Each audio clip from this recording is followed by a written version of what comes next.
Le Conseil Café Cacao a remis aux acteurs de la chaîne de valeur du café cacao le guide d'opérationnalité de la norme ARS 100 pour le cacao durable et ses documents associés. Ce guide est un condensé des nouvelles exigences économiques, sociales et environnementales dont ils doivent se servir les acteurs pour la production d'un cacao durable, traçable et accessible à tous les marchés.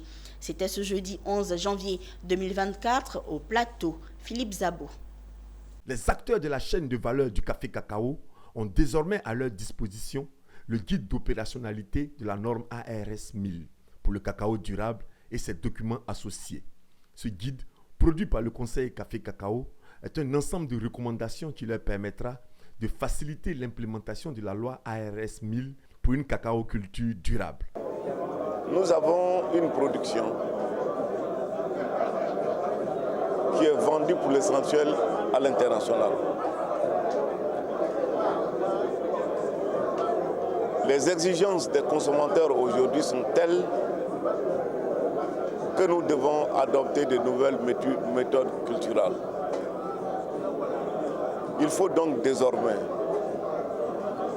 dans la culture du cacao, respecter la norme environnementale, respecter la norme sociale, éviter que les enfants travaillent dans les plantations. Et puis, il y a la norme économique qu'il faut respecter. Donc, ce sont ces aspects qui sont consignés dans un document que nous remettons aujourd'hui aux acteurs.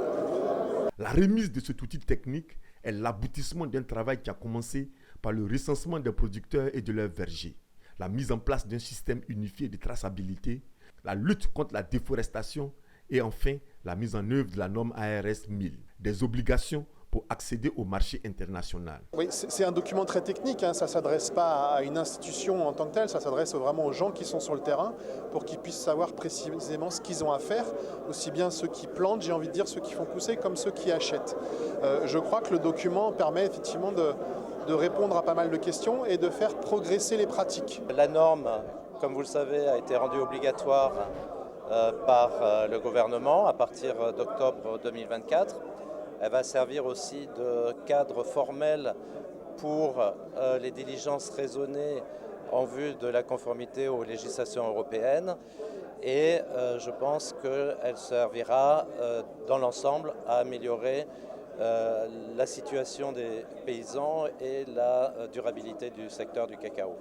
67 coopératives ont été choisies pour la phase pilote de la mise en place des exigences du guide d'opérationnalité de la norme ARS 1000.